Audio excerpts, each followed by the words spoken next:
कल का दिन काफ़ी कारणों से ऐतिहासिक था। कल हमारे यशस्वी मुख्यमंत्री जी जो हैं श्री आदित्यनाथ जी, उन्होंने एक बेहद ऐतिहासिक, बेहद खूबसूरत, बेहद आकर्षक डिसीजन लिया।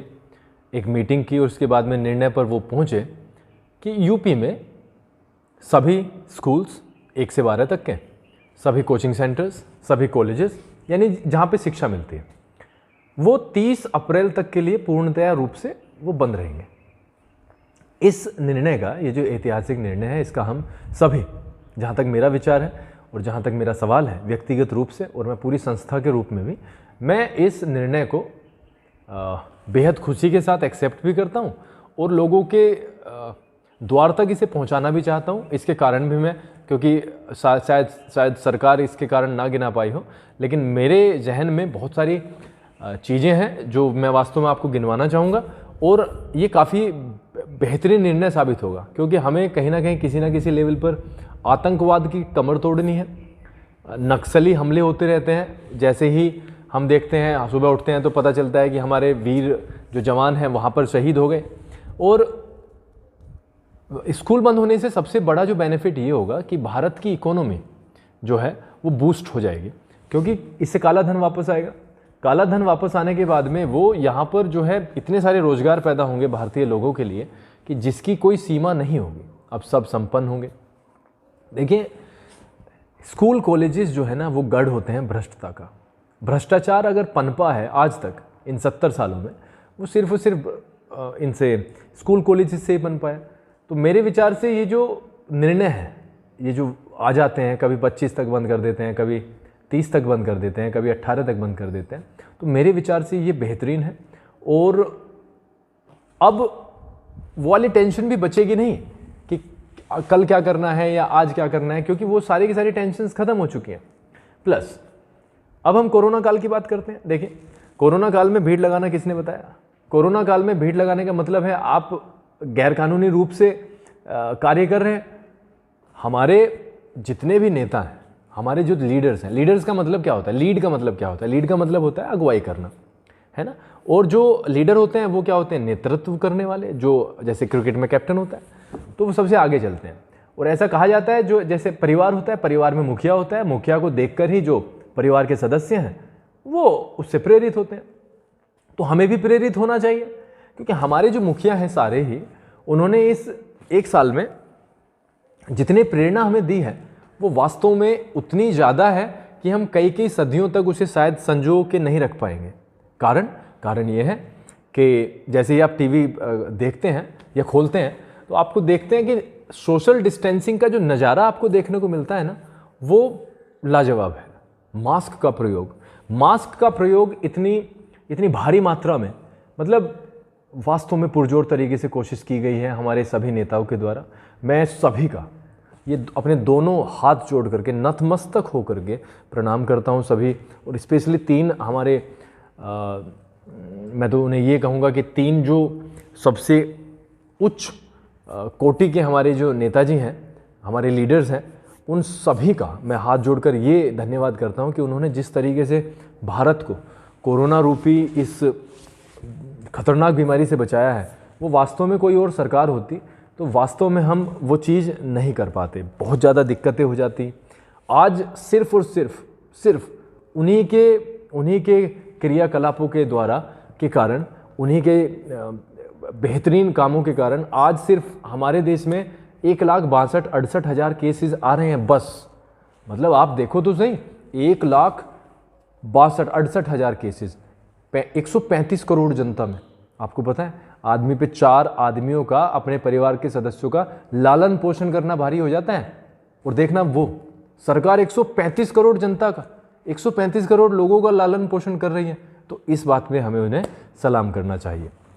जिस तरीके से पिछली बार भी इतना बड़ा बजट गरीब लोगों के लिए दिया गया था, वो अतुलनीय है। उससे ही ये जो सिस्टम है पूरा का पूरा जो चरमरा जाता, लेकिन उससे ही हमारा जो पूरा का पूरा गरीब सेक्शन था वो वास्तव में संपन्न हुआ। कोई दिक्कत नहीं हुई। अगर लॉकडाउन लग भी जाता है तो मेरे विचार से कोई दिक्कत नहीं होगी। मज़दूरों ने भी प्लेन वगैरह में बैठना शुरू कर दिया है। क्योंकि उन्हें लगता है, जैसे महाराष्ट्र का मैं एग्जांपल, उन्हें लगता है कि कहीं ना कहीं किसी ना किसी स्तर पर लॉकडाउन हो सकता है, तो वो प्लेन में बैठना वो स्टार्ट कर चुके हैं। क्योंकि हमारी स्थिति कुछ साल पहले तक पैदल चलने के लायक भी नहीं थी, क्योंकि ना तो चप्पलें थी उसमें पैरों में ना कुछ, लेकिन अब कुछ सालों में हम इतने तो हो गए हैं कि हम कम से कम प्लेन का टिकट ले सकते हैं। तो वास्तव में ये बेहतरीन है। रही बात पढ़ाई की, देखो शिक्षा इतनी बड़ी बात नहीं है।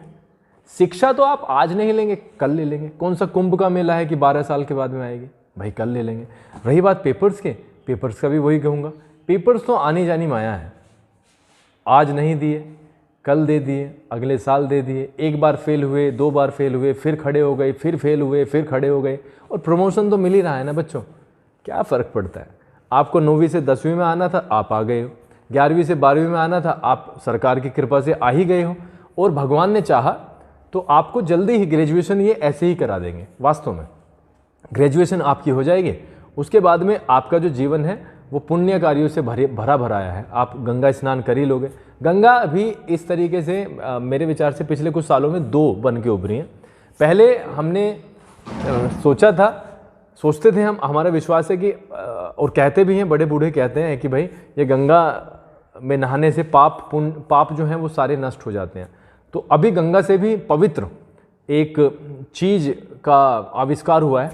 उसमें अगर कितना भी बड़ा करप्शन किसी ने किया हुआ है और वो उसमें जाके शामिल हो जाए, तो वो वास्तव में अपने सारे के सारे जो पाप हैं, जो गलत कर्म है, वो धो बैठता है।